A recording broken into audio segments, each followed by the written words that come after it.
Hi, and welcome back to the Mandarin Blueprint podcast. It's episode 49 now, so we're doing well. Got lots of stuff going on this week, actually.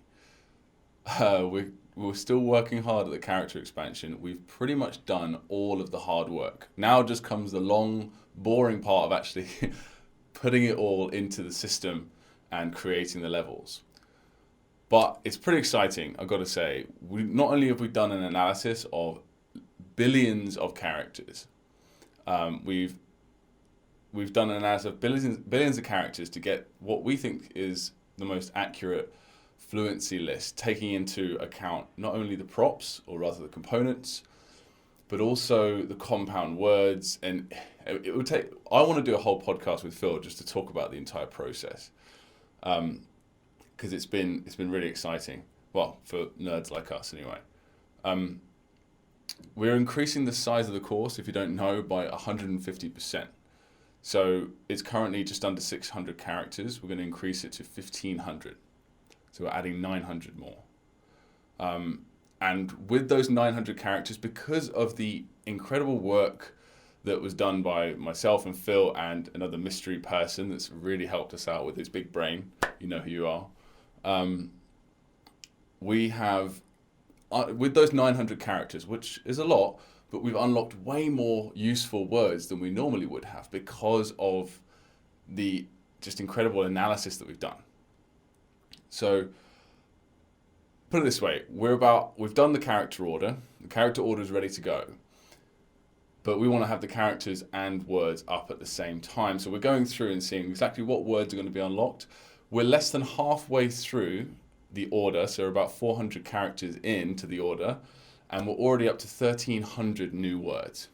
Okay, so we're looking at least 2,000, probably closer to 3,000 new words that are going to be unlocked from these 900. We were originally going to have the next level 37, out within a week, but then we realized that there's just so much more work to do with the words. So definitely within a month, possibly 2 or 3 weeks from now. Okay. It's going to be great. And then every week, I just sound like Trump then. It's going to be great. Every week, we are bringing out a new level from then on. So level 37 comes out, and then every single week after that, we're going to aim to bring out a whole new level. Now, sometimes we might miss a week, and then the following week we bring out 2 levels. But on average, that's our goal, to get there's going to be 20 levels in total. So we're going to get all 20 levels out in 20 weeks, 5 months. That's more than enough time to stay ahead of you guys whilst you smash your way through, really, the new characters and the new words you're going to be unlocking. Now, as for reading content, right? So if you're not on the course, please go and try it now, because I've got another announcement that's very important, which I'll get into in just a sec. But if you're on the course, you might be wondering, what about the written content that we actually get to consume?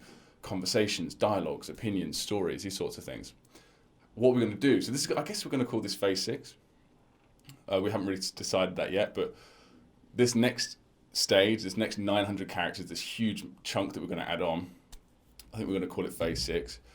And it's going to be just purely longer form stories and articles and things like that. And for the words, the individual sentences for the words, when you have new vocabulary unlocked lessons, we're going to use the sentences from that wider context of a story. So that's what all the example sentences will be, or pretty much all of them will be directly from stories, which you will later unlock at the end of every level, or throughout the levels. We haven't decided that yet either. But that's like the next stage. So first we're going to get all the characters out, the new characters, all the new words together, level by level. And then as we sort of release the levels, we might have to wait until after we've released them all, and then go back. Depends on how well we automate the entire process, because it's a lot of labor, guys. It's a huge amount of labor. We have to upload and type in and copy paste everything by hand, lesson by lesson, level by level. So we're going to hire out as much as we can for that to speed up the process. And then we're going to also hire out for writers, really good writers that we can, including Annie, of course. Annie's been fantastic, but we're going to try and gather a little team together so we can really get some good quality content. Not only that, I'm pretty sure I'm allowed to say this, we have been speaking to those wonderful guys over at Mandarin Companion, and they have agreed to license a small amount of their content for us so that we can actually give you ready-made sections of their wonderful graded readers that will be appropriate for your level. So that's going to also give us a bunch more content without having to do a bunch of labor as well. So that's really exciting too. Of course, if you're not on the course or you're early on in the course, you might be like, you're not going to be very excited by this yet. But you will be once you start to get to delve into phase 3, 4, and 5 of the current format. So that's kind of the big. Well, that's not the big news actually. The big news, I suppose, would be because we're increasing the size and quality of the course so much. And I should mention, I get excited. I want to mention something else. We got, as well as the course expansion, we're going to go back to say level 12 and 13, where currently it just stops having videos. There's only like 1 or 2 videos after that. We're going to go through and see where we can add in videos, where would be valuable to add in videos, such as guided scenes, how to make words, how to learn words rather, grammar lessons, just motivational like tidbits as well that I know that you guys like the level review videos. I know you guys are big fans of those. So we're going to also do that. So we've got big projects ahead of us, and we're very excited to get started on them. So that's the course expansion, right? That's sort of going to take several months to a year to everything I just said to sort of get started on. So because we're increasing the size of the course so much and the quality of the content, we're also going to be increasing the price. Now, don't worry, for you guys that are already on the course, the price will stay the same for you, no matter what. Actually, not no matter what, as long as you stay on the course, you actually stay on the subscription. So say you're on a biannual. Well, first I should explain exactly what we're doing. I get so excited, I get just become terrible at explaining things. Sorry. So we're going to be removing the biannual option because if you're in the course, it's going to take you a few months at least to get through it anyway, even for the fastest people because there's going to be so much content.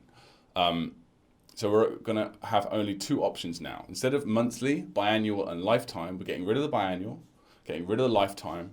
We're going to have a purely monthly and annual. That's it, just those 2 options. Now the monthly price is going to stay the same. It's going to be $30 a month.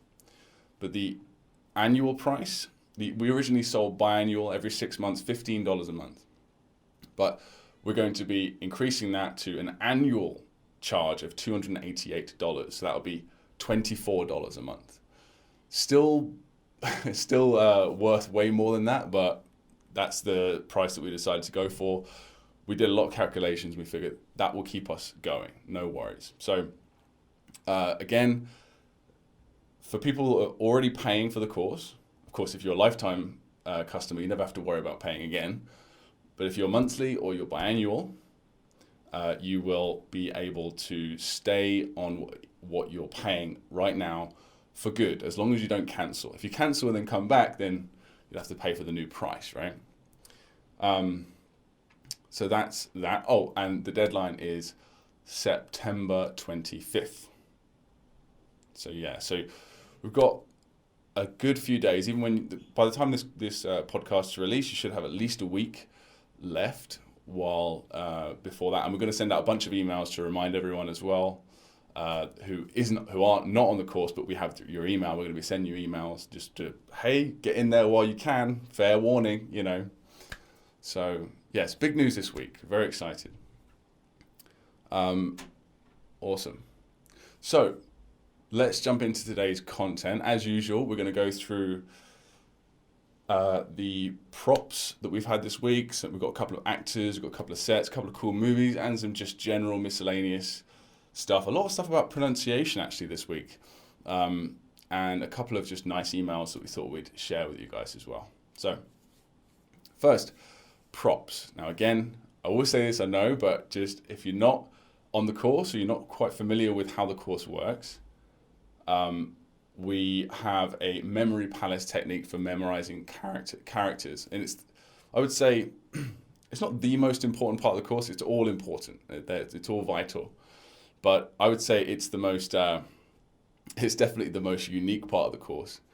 And it's the part that people really, really get to be creative and really have a lot of fun with, because you just make these movies in your head. And every week, we're still getting increasing amounts of comments, and people are excited about it because they're constantly sharing cool stuff. And I got to admit, way cooler stuff and way more creative stuff than Phil or I could come up with, even if we were sitting in a room doing this full time trying to come up with stuff. That's the wonderful part of having user-generated content, right? So there's blog posts explaining everything I'm about to go into. So without further ado, let's jump in. If you don't know what I'm talking about, click on the blog post and go check them out. Okay, so first we've got to pick a prop for Xiao, which means little. It's actually a very cute little character as well. Abigail, one of our best clients, she says, it looks like a bit like a fairy to me, so I chose Tinkerbell. And Tinkerbell is very small as well, so that's a way of connecting to both the appearance and the meaning of the prop / character, whatever, at the same time, which is like a double connection, which you don't have to try and do, by the way. Otherwise you'll just stress yourself out. But it's just cool when it falls into place like that. Matthias, very interesting name. I'm not going to try and read it. I'll insult you. Pick a prop for, I believe we called this Rooster, because Dan means the original meaning is rising sun.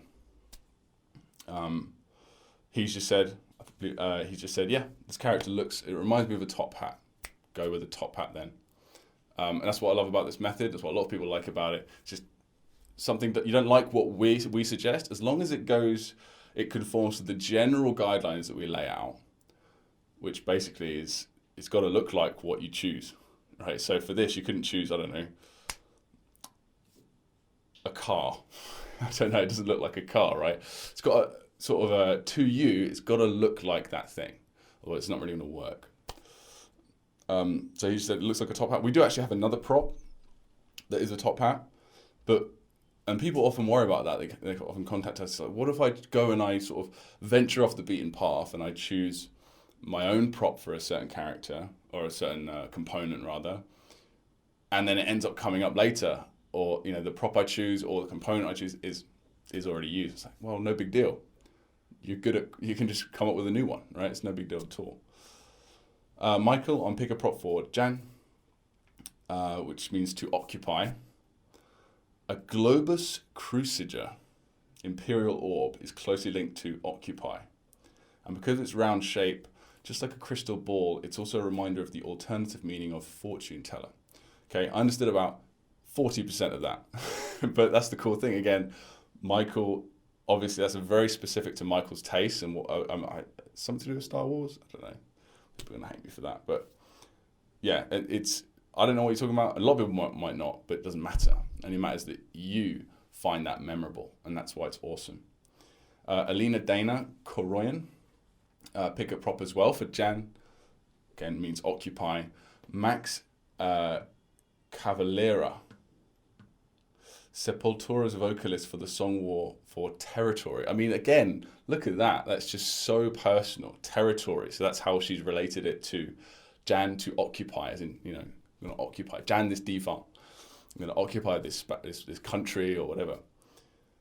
That's fantastic. Really good. And that's something that, again, is not very good for me personally, because I'm rubbish, as I always say. I'm rubbish with audio, music. I'm not like Phil. I'm not a musical person, really. So songs don't work for me. Audio doesn't really work for me, but it works for a lot of people. It's really fun as well to bring in music if that helps you memorize it. I think we've got a few examples of that today as well. Kathleen Gans on the pick a prop for Le. She's chosen a geologist, specifically a geologist's rock hammer. See, that for me, I actually know what that is based on Shawshank Redemption. That's the little hammer he uses to make those rocks and to eventually tunnel out of prison.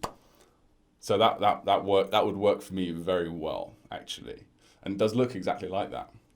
We got one here, another one from Greg Reed for Pick a Prop for what we call cardboard box, because that makes sense to us. I'm sure we've had a lot of other suggestions for it as well. Cardboard box just makes sense. And Greg has gone for one that I actually get and a lot of people won't, which is Snake. Snake as in the character from Metal Gear Solid. So when he dies, you get someone come in your ear like with the radio saying, Snake! Like, you're not dead, are you, Snake? So I've just been playing that recently, actually.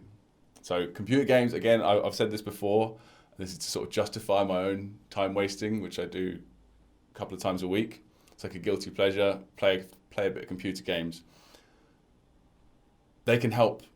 They can actually be useful. So you can actually play computer games either in Chinese, if possible. So you really actually you can turn around to your wife or girlfriend or husband or whatever and just say, I'm studying Chinese, right? It's in Chinese. Can you see it? I'm learning. Now, excuse me, I have to kill these zombies, right? It's fantastic. Or if it's not in English, you can say, well, I'm just building tools for my memory palace later, all right? So, stop interrupting my learning process, please. That's what I do anyway. So good job with that, Greg. I would definitely use that one myself. Alina Dana Kuroyan again on Pick a Prop for Zhi, which means to stop. There's lots of ideas for this one, but she's given us a couple, and I really like it when people do this. Because it helps, obviously, the community. She said Neo from The Matrix, the idea of stopping bullets in the air with his hand. And if you choose Neo, it doesn't mean that every time for this prop, it doesn't mean that every time he's in any of your scenes, he has to be doing that. Him being that character in itself is a representation of stop. And then the next one is Freestyler, the child from Bomb Funk MC's original. No, you lost me on that one. Iconic freezing scenes. Okay, but she went with Neo in the end. Yeah, great, awesome. Thanks for giving multiple ideas. Even though you only went with Neo, you still shared the other one, which is very helpful. So thank you. Jack Brady, last prop of the week. Oh, this is actually not a prop. This is more like a keyword connection, which is similar. The thing that goes on in your brain is very similar. It's just a linking of a meaning to another visual representation of that meaning somehow. So, it's fine. So Jack Brady says, on a make a movie for sure, so it's made up of Yanzapang, which is the speech component on the left, and then Dui, which means to exchange, but we say it looks like a devil. So in order to make the movie, as in that connection, we had a very good idea. I don't have it in front of me who came up with the idea, but you can go to that level. You can do a search function if you're in the library and or in the actual course. Search for that character and it will come up, make a movie. A deal with the devil, and having him use the prop to sign with the devil is so intelligent. Nice. So Jack's just showing some appreciation for the great idea, and we have that on lots of places throughout the course. As I say, a lot of our users are now way better than Phil or I at doing this, and it's great to see. A little bit jealous, but it's great. So a deal with the devil and having him use the prop. So the idea is sure. So you're speaking a deal with the devil, and Yanzapang and Dui. So the devil is the right side component, and there's something else for the speech component. But basically, that's the idea behind the whole movie. The idea of a deal with the devil. Oh wait, is this for Dui? It might be for Dui. Sorry, this is under make a movie for sure, but this might be for Dui, which means to exchange. So that might be more appropriate. I'm not sure because there's devil horns. It's confusing, but generally the idea is fantastic. And it's one of those examples of this is what one of the things that we teach, one of the sort of really important guidelines for getting great movies. One of the things you could try anyway, I believe we call this just an extra thing you could try. It's not like a must, but it's just a cool thing to have in there, is cultural tropes. Things that we all know about, or at least in our general culture, we know about the Western culture or whatever, or Eastern culture or whatever it is, Middle East culture. Whatever your culture is, you have a specific representation of that not everyone has.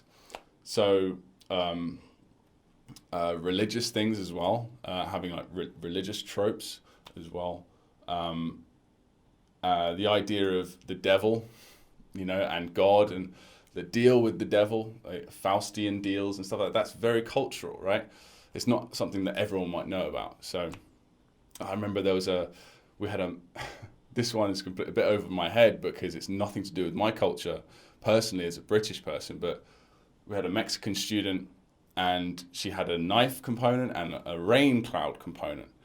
And it worked perfectly for her because there's something to do, if any Mexicans listening, I hope this is right, but there's something to do with stabbing the rain, like a knife causing rain, or because of rain you stab something. I can't remember, but she was like, brilliant, I can use that in this. It just came to her. And of course it became a very memorable character for her because of that thing that's only unique to her culture. Awesome. So that is all of the props that we have for this week. So let's jump into actors. I only have a couple of actors, but we had one person give a bunch of examples and a really cool idea, which I want to share. Alina Dana Karoyan again on casting call Mu. Mu Le, main character from Chinese movie An Oriental Odyssey. If that's an actual Chinese movie, this could also be a good suggestion for generally for people to watch to help with their Chinese as well. So great. We have a couple of very avid users of our course that are really into kung fu movies, like Chad being one of them. And a lot of his actors are characters or real life actors from these Chinese kung fu movies. So that's like another layer of attachment to not just the Chinese language, but also the culture itself. River Nixon, this is the cool idea. So we have 4 groups of actors, right, that represent the different initials, as most of you will know. And it's just so that visually you know exactly what category they belong to. So we have males, females, fictional actors, or characters. And then the final group is kind of like a wild card at this point. It started off with just gods. That was based on the original method that we found this on, the pronunciation, on Country the Blind, right? This blog post where we originally saw the inspiration for this structure based on the pronunciation, like actors, sets, rooms, and stuff like that. But as time went on, we made a lot of tweaks to the method ourselves, and one of the cool little tweaks that we made, and this was not just because of us, but other people that we taught it to, hundreds of people that we taught it to over the years, we ended up thinking about adding different groups. Like, so for example, because there's only 6, that's not 6, that's 6. Because there's only 6 different actors for this final group, it's not that much to remember. So you can just make them all sort of, as long as they're all related and distinct from the other 3 groups, it's fine. So we had one person come up with rock bands, or just a member of I think one person came up with a 6th member of a boy band. I don't remember what the boy band was. World leaders is a big one that we go for. And communist leaders, specifically communist leaders. And River has gone for characters from a specific TV show, Lost. So for Yu, it's got Hugo, Hurley Reyes, Ju, John Locke, Chu, Charlie Pace, Lu, Ben Linus, Nu, Kate Austin, Lu, Nu, and Shu, Sun Hua Quan. So it's got all these characters, which I know all of them as well. I used to watch that show. And so that's how they are distinct from everyone else. I think that's such a cool idea. And you could just build on that so much, couldn't you? And I highly suggest that you do. We might add some reminders for people earlier in the course to do that. So thank you for that. Brilliant. Just one set suggestion here. Set is the location that we use for the opinion finals. Fred Snyder on Set the Scene, second Set the Scene. How about a piano located in the living room of my house? The and seems to fit and set the virtual stage. Well, you shouldn't use a piano as a specific tone, so they have to be around the piano. That's unnecessary. But by all means, whenever you have, say the piano is in your dining room or living room, which would be third tone. Whenever your actors are in that room for a third tone of that particular set, involve the piano as much as you want, and that adds a nice sound component to it. You've got a piano in your house, so I imagine you're musical as well to some degree. So you can use that piano, but don't. It sounds like what you mean is.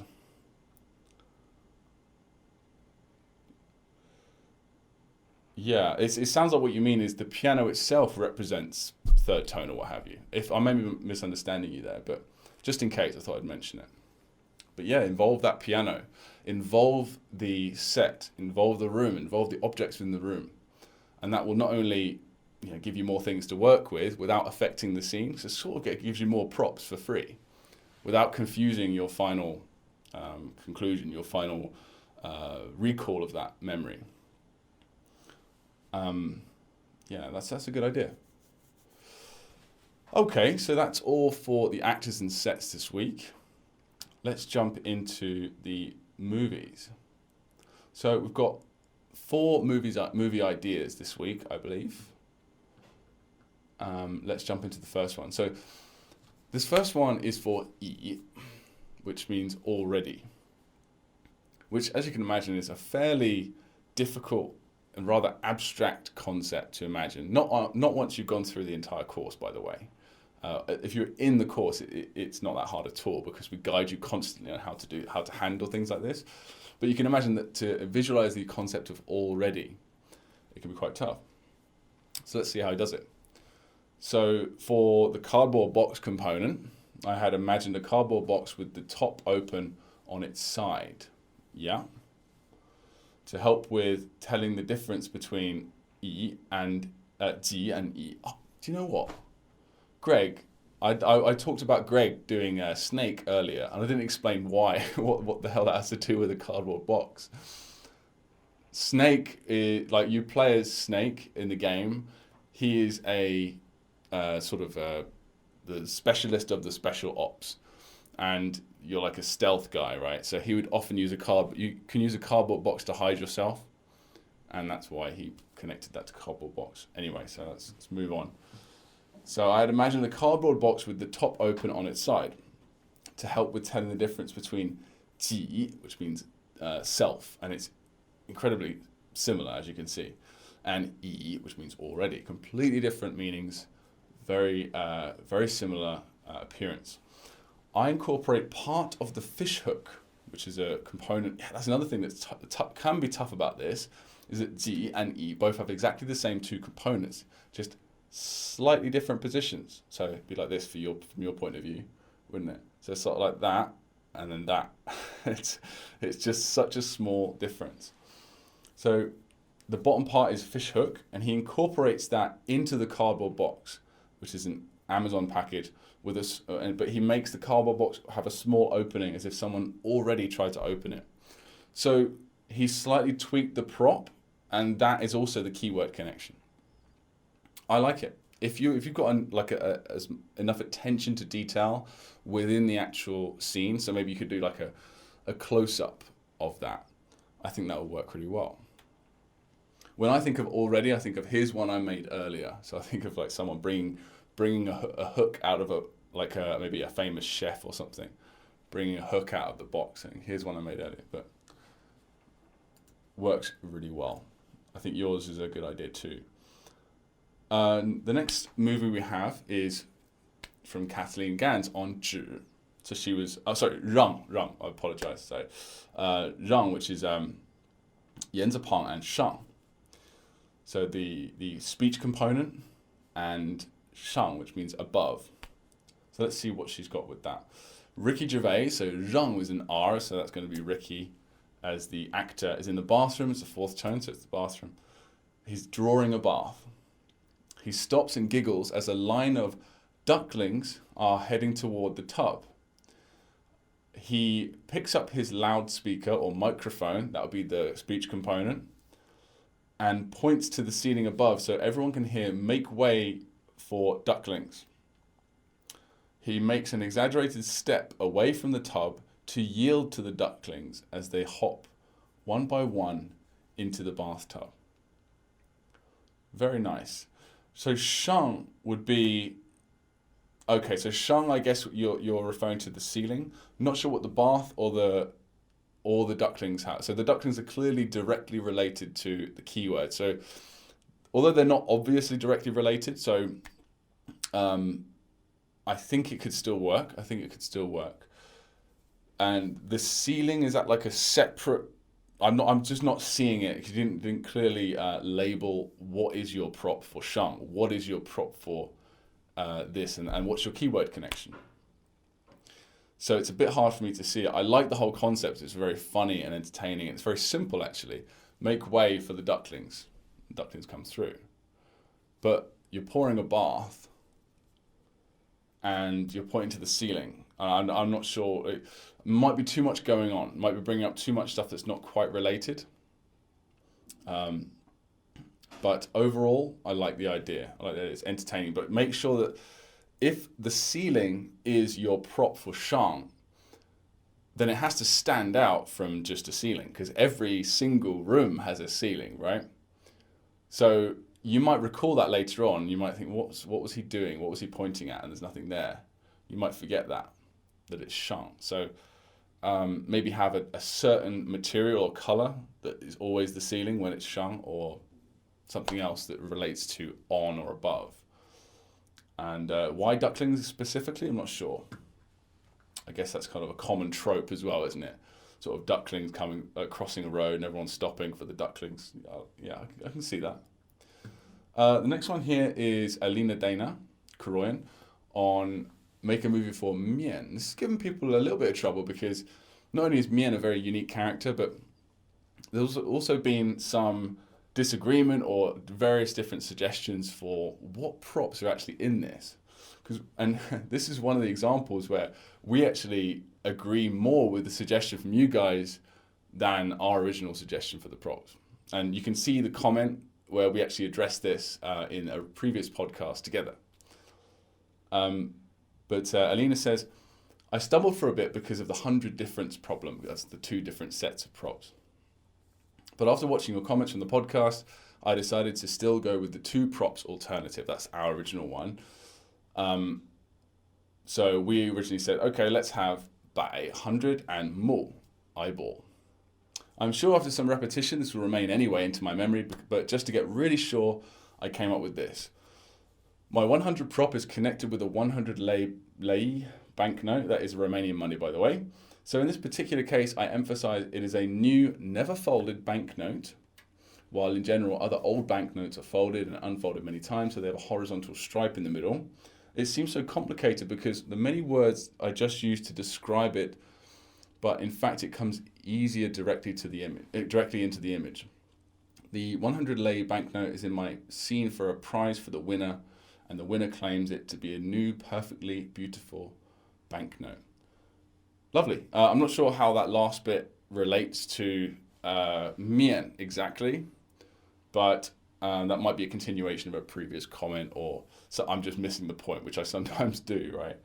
But overall, it seems like you've got the gist of it. And these scenes don't have to be perfect, and the props that we use to make them don't have to be exactly perfect. You just have to remember them for when you view your flashcards and so on and so forth. It's not it doesn't need to be stressed about. It doesn't need to be absolutely perfect. So don't worry about that. That's great. All right, next here we have Alina Dana Koroyan again. Thanks for all the comments this week. Ideas for supplementary prop for shoot or fire. So Nancy Sinatra's song Bang Bang You Shot Me Down, Bob Marley's song I Shot the Sheriff. So it looks like you're suggesting just purely have the music as a prop. I wouldn't recommend that, even if you've got an amazing aural memory. visual is there's got to be some visual component to the prop there. I'm pretty staunch on that. I mean, Phil might disagree actually, but I doubt it. But it would be great as a support structure there. And I see that you've gone with a physical prop eventually anyway. So you say, actually, I finally made the prop 3 fingers gun. I guess it'd be like that, as when children are playing and making a gun using 3 fingers. Yeah. And in my scene for to shoot, sure, the mask, Jim Carrey, thank you for labeling that, as Shen enters shouting, "Somebody stop me." That's also the meaning of the prop, body. And with his 3 fingers, he shoots dozens of tape measure tools, the other prop, all over the place. Twin. Bob Marley, I shot the sheriff as audio in the background. Good. So this is actually a comment on the wrong character. It's a comment on Xie, which is the next character. But so this is for sure, that's a fantastic movie. It's really good. Very simple as well. She says, I think it's easier to learn 1 or more word and prop than to use a combination of more than 2 props. Fair enough. Yeah, and you can make tweaks as much as you like. As long as you generally follow the guidelines that we lay out, very generally, like there's lots of wiggle room. Remember, the guidelines that we laid out are a product of thousands of hours of live lessons and feedback, and but generally, yeah, it's very flexible, very free. So if you find something that that we've laid out for you and you think my way would be better, we always share it with us. Don't just do it and then and don't talk about it. We want to share it with publicly or as a comment or send us an email directly. We'd love to know about this stuff. Right, so that's the last movie we have for this week. Thank you guys. Very creative as usual. Let's move on to just some bits and bobs, as I would refer to them. It's just miscellaneous stuff about just general things about Chinese or pronunciation.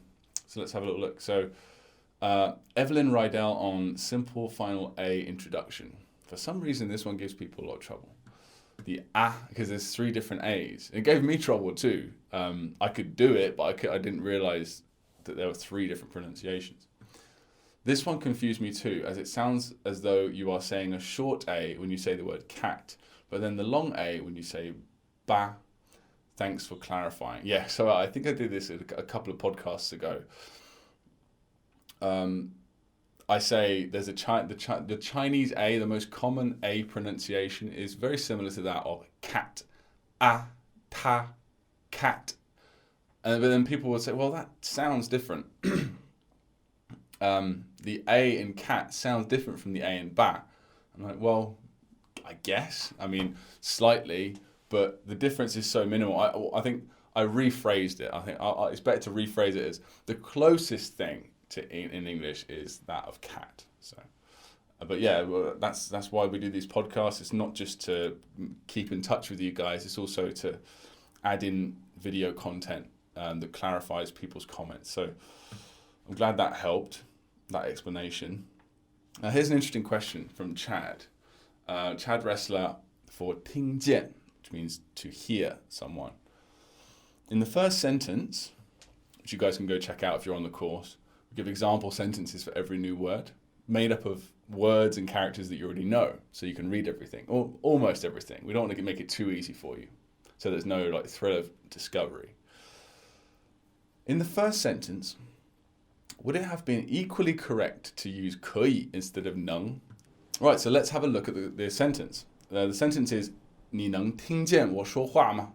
你能听见我说话吗? It's can you hear what I'm saying? So here, 能 would be perfect because it's literally are you able to? Hear is related to able to. So using 可以 wouldn't really be ideal. I imagine some people might use it, perhaps in some situations. 你可以听见我说话吗? But it's more like can you, like making a request, or is it asking permission? You know, it's not really quite used in that way. But 能, when you hear, are you physically or otherwise able to listen and hear what I'm saying? So that's to answer that question. But this reminded me of a cool thing we used to teach back in the day when we were doing live classes. I took this from Sinosplice, this cool Venn diagram, which should be appearing next to me at some point. It goes into detail about 会, 能, and 可以. And I'll put the link in the description as well, so you can go to the actual original one. I just really liked this. So it talks about the different usages of 会, 能, and 可以, and some of them overlap. So, for example, 会, you can see A here. 会, the ability in the sense of to know how to. 你会说中文吗? Like, can you speak Chinese? Have you learned that skill? But 能 is also used in that respect as well. It's just maybe less so, you know. B, 可以 and 能, B and C, you can see that 可以 and 能 also overlap. So 能, so 可以, like I said before, is used for permission. 我可以坐这儿吗? Can I sit here? 我能坐这儿吗? Is also can I sit here, to ask permission. But the way I see it, in my experience with Chinese, 能 is more polite because it's more close to am I physically able to with your permission? Do you see what I mean? So I remember I was sitting out on the steps outside a embassy, and there's just police everywhere. And I just sat there calling a taxi. A taxi was taking like 20 minutes to come. It was really annoying. So I sat down, and the guy immediately comes over and he said, 你不能坐这里. You cannot sit here. So it kind of works the other way. Do you see? So 能 is on paper, technically, it's physically able, right? And I'm thinking, actually, I very much 能 sit here. I can. It's very easy. I'm very good at sitting as well. But he means you so aren't allowed to that I'm going to use the word 能, which means you physically can't sit here. 你不能坐这里. 你不能坐这里. Now, of course, 你不可以坐这里. 你不可以坐这里 is also fine. You know, so you're not allowed to. You do not have permission to sit here. But 能 just seems stronger in that sense when saying you can't do something. Just as it seems stronger when you're asking permission to do something, or more polite. 我能坐这里吗? 不能. I just think that's quite cool, little subtle difference. Don't stress out about these things though. Like, people don't really care if you mix and match slightly in the wrong place or whatever. C, of course, 能 and 可以 is possibility. So in a similar way, 能 just a little, I guess, would be like more strong, saying it's definitely possible or impossible or less possible. D, permission not granted. Yeah, 不可以. Yeah, of course, we know that one. And impossibility, 不能. Yeah, so that's standard, right? So the E and the D are standard. But the A, the B, and the C, maybe you didn't know that one. You know, it's like a subtle overlap. So just check that out. There's an article about it, which we'll link to. Just thought it was a cool little sidestep, little tangent to go on. So thanks, Chad, for that. Daniel Dalforno on nasal final ENG. Hi, Luke and Phil. For me, pronouncing the R, the R, was really difficult. It is for most people. It's really tough. Probably the toughest, I would say. I think we say that in the pronunciation mastery. It's like the toughest initial to pronounce. But thanks to you, now it is really easy. Thank you. That's awesome to hear. I think the most difficult part is the positioning of the tongue. Yes, because it doesn't exist in English. And I don't know about other languages, but I assume it's fairly rare in general. I think the most difficult part is, yes, okay. I didn't know that I had to put the tongue on the roof of my mouth. It doesn't necessarily have to be on the roof of your mouth, but yes, like towards the roof of your mouth, like curl it back, absolutely. So when I tried to pronounce the R, I really didn't know how to do it. Repeating the sound is really hard without technique. Again, thank you very much. And that just goes to show you 95% is real, like real practice, and you need about 5, maybe 10% of theory as well as an adult learner. I mean, I don't know about the whole, I'm not like a linguistic or a psychological researcher, so I'm not going to touch that, but kids just seem to be able to pick it up without needing specific instruction. But as adults, you know, we have so much other baggage and our own beliefs and our own knowledge, so much of it, that it's just more, we need a bit of explanation, a bit more theory than maybe a kid does. I think kids need zero. Rebecca Webble on Annie Lao Shi review nasal final ENG. The word "ren" is what sent me to this pronunciation course, and I'm still not sure how to pronounce it. To me, it says it's like the opposite. So he's like, "Yeah, I've got it. Thanks for the R. I can now do the R." This person, Rebecca, it hasn't worked for her yet. Okay. I'm still not sure how to pronounce it. To me, it sounds like it's often pronounced more like the J sound, like ZH. Oh, like Jen, yeah, sure. I can't really figure out how Annie is saying it. It's more subtle when Annie does it, I guess. But it doesn't sound like an R sound made with a retroflex tongue, or at least my retroflex tongue. I don't know. I'd have to hear your recording, or possibly even watch you do it. But retroflex tongue, one thing you might be doing is going a bit too much. This is what I used to do when I started out. When I thought my pronunciation was really cool, so I overdid it a little bit. So like instead of saying "ren," I was like "ren," right on tongue right at the back. So maybe you're doing a bit too much, as we say, like a bit too much Sean Connery in that. So maybe just chill out on the retroflex. Annie does. I actually got it in front of me here. Let's have a quick listen. So I've got the video here. Let's have a listen and watch Annie do it. 生日，生日，热，热，这里好热，这里好热，人，人，人，你是哪里人？你是哪里人？ Yeah. So you've got to remember that the way I speak English and the way Phil speaks English is different, right? And the way I speak English and the way my brother speaks English is different.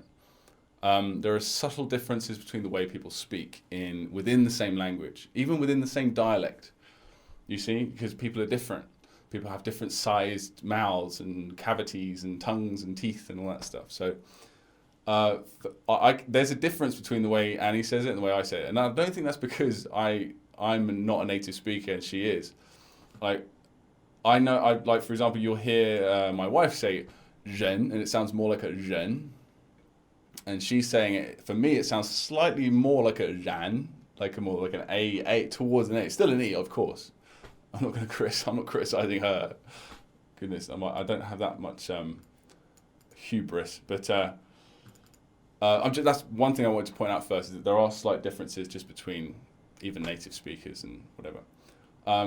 But I'm hearing an R as well. That goes for same things like initials. So, like for example, some people say the R very strongly. We actually mentioned this in dialectical issues towards the end of the course. Some people say "zhen," right? Really tough. 你是哪里人? Right? Some people say "ren," really soft and gentle. Differences between males and females, northern, southern Chinese, still standard, but slight influences. So do not worry about these small. I realize that you can worry because I'm not a native speaker, right? Yeah, well, you're doing it different from her, so that must mean that you're doing it wrong or you're teaching me wrong. And I completely understand why you'd think that. But I say "ren," "ren," "ren." It's how it's said, right? It's how it's said. So, yeah, don't worry about those tiny differences. And that's good, by the way, that you are worrying about it, because that means you have a good ear, and that means you're going to do well. Things used to drive me crazy. Like again, my wife, when I first met her, she would say "van," and she still does. That's how she speaks, like WAN instead of "wan," "wan," like a "w" sound. She would say "van," "van," slight V sort of sound. And it would drive me crazy because she wouldn't notice it. And I'd say, "You're saying V. Where's V in the pinyin chart? What are you doing? I don't understand. Can you explain it?" And she was getting stressed. So, "I'm not saying V. I'm saying W. Van, van." I'm like, "That's a V." So it was. And again, having a good ear can drive you a bit crazy. But don't worry. Just take everything like that with a pinch of salt. You've got the basics, all right? And you're going to listen more to different types of content, and you'll start to notice these small differences. It's all someone from Yorkshire and someone from London still speaking English, technically.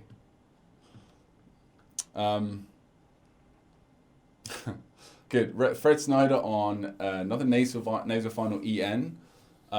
He says, when I listen carefully to Annie's pronunciation of bun, it sounds more like the American English of Ben, like Ben Franklin.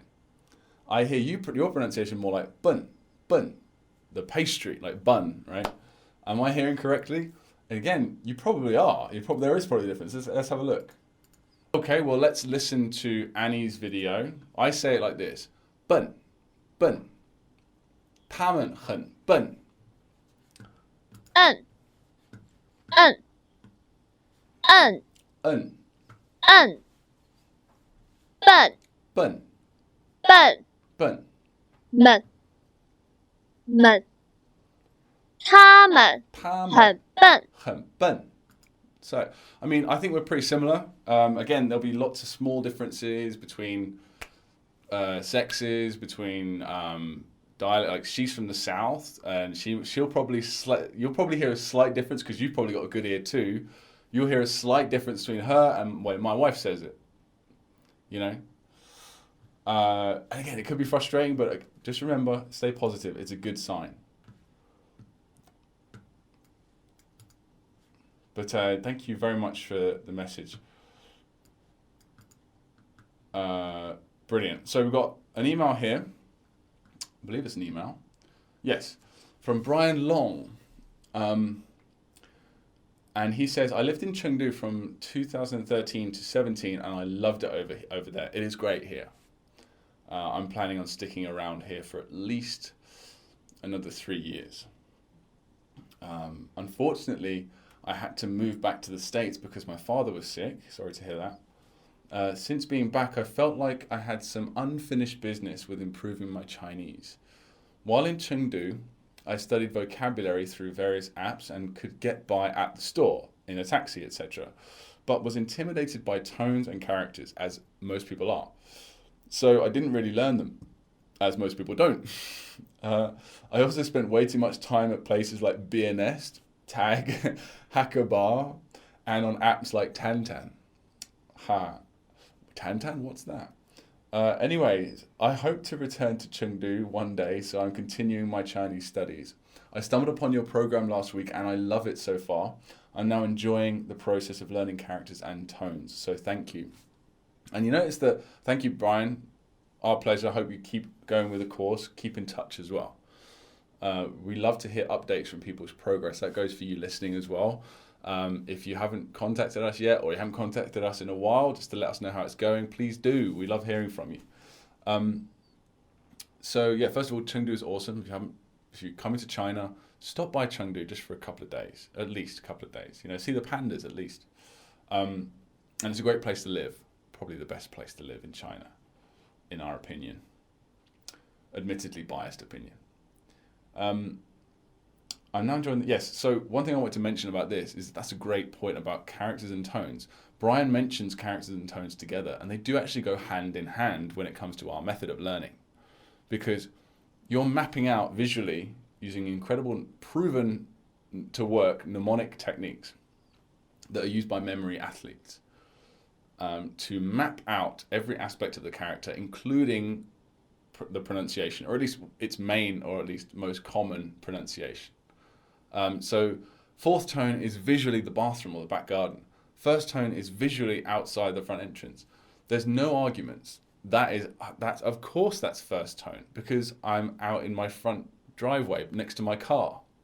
It becomes like a no-brainer. We've had so many people. I don't mean to keep. This is our podcast. We can toot our own horns if we like, right? Like if there's one place to do it, here we're allowed to do it. But we've had people that have taken the HSK5 and gone through our course, and because our course, especially earlier on, it was designed mainly for beginners. Now with our course expansion, it's going to be like an intermediate to advanced level, no doubt. But back before it wasn't. We would still have people join the course and get a ton out of it. People from HSK5, HSK6 level, like that passed the test, would would come back to us a few months later and they would say, my tones have improved so much, and my memory, of course, of the characters, and their speaking would improve because of learning characters using our method. It's great. So it's very sort of holistic in that way. I look forward to seeing Brian's progress. Kathleen Gans, it's a word for peng, which means fat. I like hearing cultural tidbits like you've explained in this video. Now, I actually remember this one. Phil mentioned that in China, people have a lot less reservations about saying that their friends are fat, or even strangers are fat. Oh, you're kind of fat. Oh, you never used to be this fat. Like, they'll just say stuff like that. It's just less of a stigma, I guess, over here. And that's a cultural tidbit. And we try to include that whenever we can. And I would love, I've mentioned this before, I would absolutely love, once we've done the character expansion and we've got sort of a bit more freedom to focus on some other stuff, I would love to do a cultural awareness course all about business negotiations, drinking culture, just family, like how to deal with Chinese families and friends. And I would love to do a really intensive, detailed course, or as detailed as we can with our resources, all about all the little tidbits like that, cultural tidbits on all these different aspects of Chinese culture. That's one of my things I really want to do. More than a grammar course or anything like that, because it's so vital. Communication is not just about speaking the right words at the right time. It's about, well, I guess, it's about looking in the right way, having the right gestures. And speaking Chinese goes a long way, don't get me wrong. But if you also know where to sit at a dinner table based on who your guests are, or how to address your new mother-in-law, I mean, this sort of thing, it takes you to a whole new level of impressive, I know that from experience as well. Anyway, enough about that. Another one from Kathleen. She says, I agree. I think she's agreeing with someone else who's saying they like the review levels at the end of a level. Review videos, rather.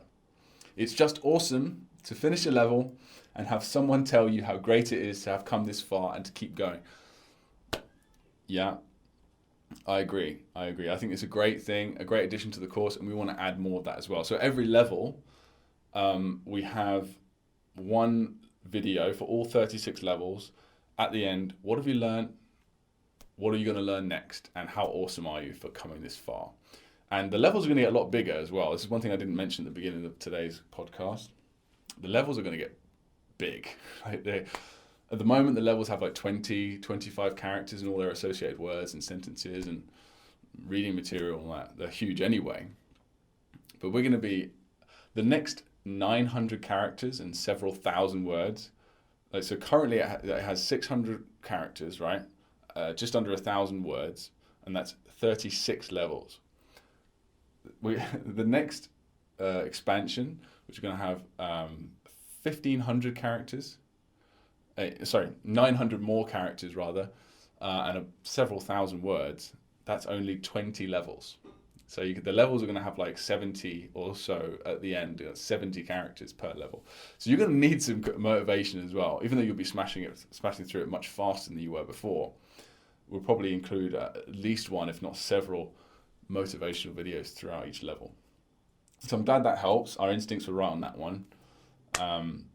We thought you guys could use a little push as you're going through every level. Oh, and we've also got these, Phil's written these great emails as well, which are going to eventually be blog posts, but every time you finish a level, you'll get a nice, detailed, really cool email from us that's going into detail about various things that you've learned, like grammar tidbits, cultural tidbits, as well as just general pep talk. And we really put a lot of work into that, so that's great. I'm glad you guys will appreciate that. Good. So we've got Fred Snyder here on. What does he see here? Okay, self-evaluation. What's your Chinese level? I've been studying for a while. Spent 3 months living in Beijing a while ago. Visit for 5 weeks, 5 to 6 weeks every year, and have 2 or 3 language exchange partners on QQ or WeChat. My biggest problem is tones and tone pairs. I think the pronunciation course is great.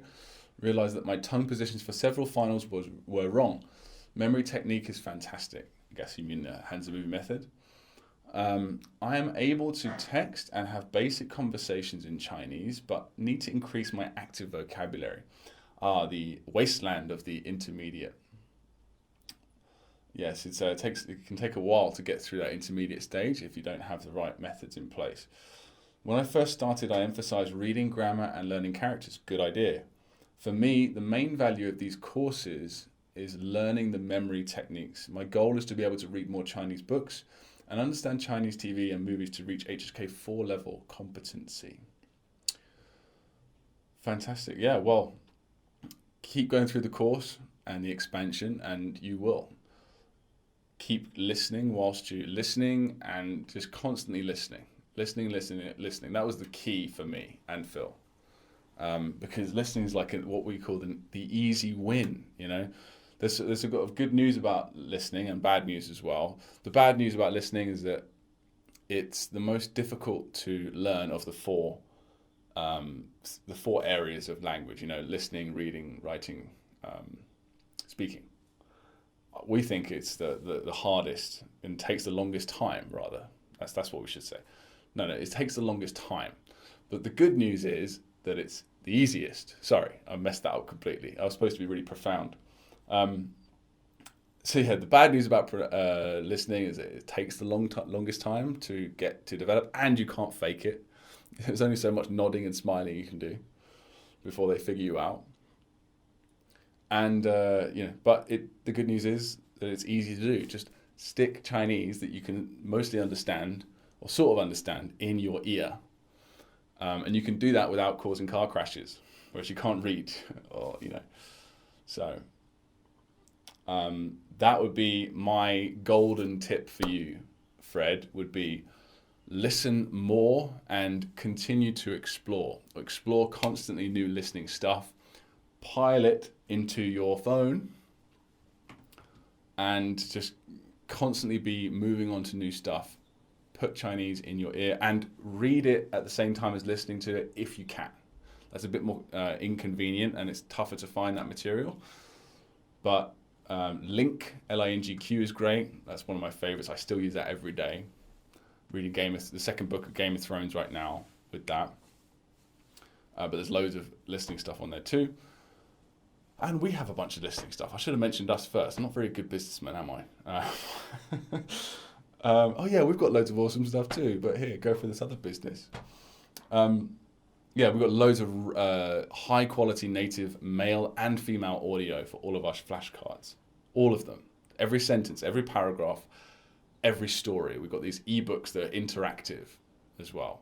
So please go and check those out. Listen to them over and over and over and over and over again. But whenever you start to get bored, stop doing the thing that you're doing. Okay. I could go on that's a whole podcast right there. I could easily talk about that for a whole podcast, but I can't. But if you want more detail on what I just said, get in touch. Email. I'll be happy to go into more detail. And last email here, I believe this gentleman, Soledad, he contacted us a while back. He's Spanish. His English is good, way better than my Spanish is, but I bet his Spanish is better than his English, It's native language. And of course, our course is only English, sorry. We haven't got subtitles yet. But we should actually, shouldn't we? We can consider that for other languages later, maybe. It says, "Hi dudes. I have a question that I already asked on your platform as one of the members, but now I cannot find where it was." Yes, I remember that question. Basically, he's saying, I'm learning Chinese with your English method. I learn the meaning of characters in English and then translate them to the Spanish language. Besides, at the point of making a movie, I always write it down in English because I do not really know whether it would work if I do it in Spanish. Okay, so first of all, big mistake. Writing down all of your stories, that's big mistake number one. We say This is a popular choice for people in the earlier stages of the course. We don't know why. We never did it, but people just naturally, a certain number of users just naturally want to write their entire stories out. We don't really encourage that unless you're being very nice and wanting to share with the community. Please do that. But if you're doing it for yourself, then please don't do that. Please, please, please. Like, that's the whole point of these memory palaces. So you don't have to write anything down, so it's in your head forever. And to make it worse, you're writing it down in your second language, English, which, and again, you're great at English, like, clearly. But that's even worse, bro. Writing it down in Spanish. Writing it down in English. Yeah, and then he says, when you review Anki, you're remembering the whole thing in English, then it's very slow. Yes, a very painful way to do it. What do you think? Should I keep in English or could I turn to make it? Yeah, yes, learn the characters in Spanish, 100%.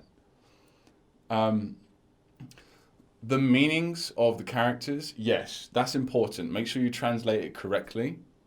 Maybe look up the characters. If it's got a translation like, I can't think of one example, but maybe not everything translates perfectly to Spanish. Make sure you get that translation right, or as best you can, as close as you can. Maybe double check the character in a dictionary first before you go and learn it, because that's key. Literally, it's called a keyword, right? The keyword is the meaning. So make sure you get that right. But everything else, Spanish, mate. Absolutely.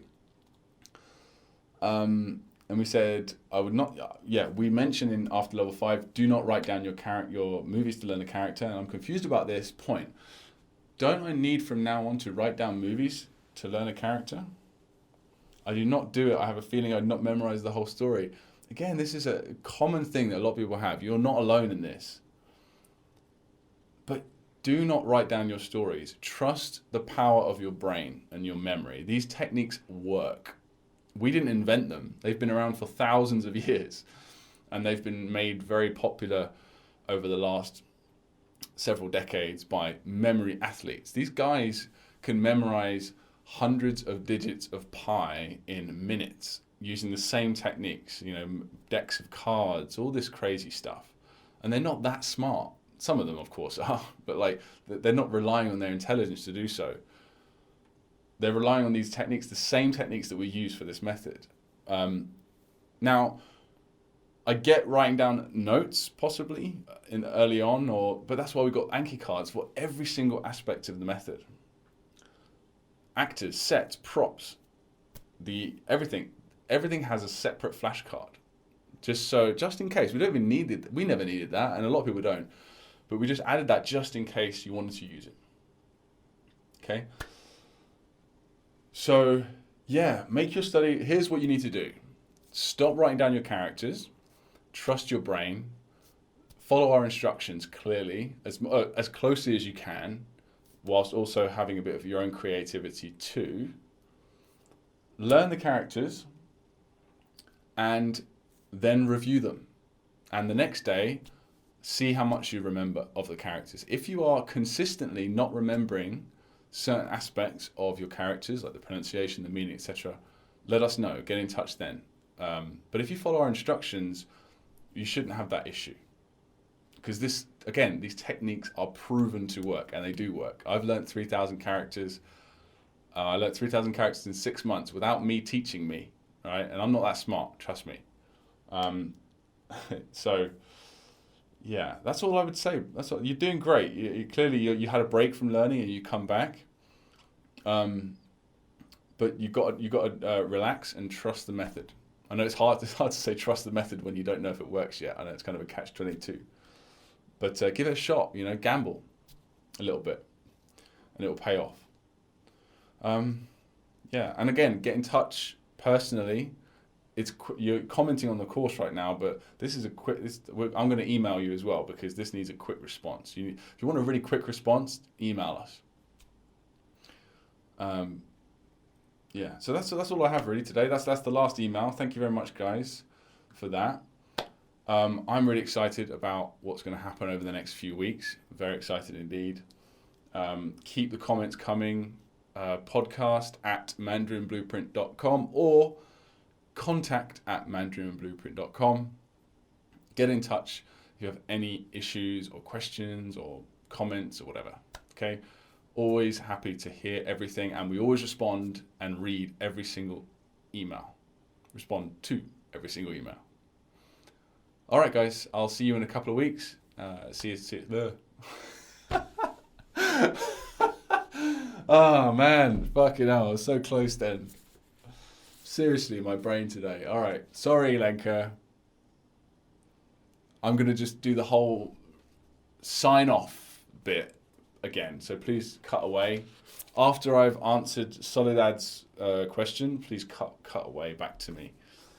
So I quit sugar, and my brain is kind of like just not very fast.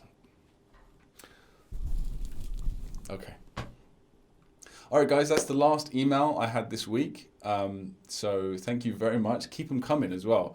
Emails, comments on the course. Remember, if you want a quick response, like within, say, 1 or 2 days, absolute maximum, get in touch on contact or podcast@mandarinblueprint.com.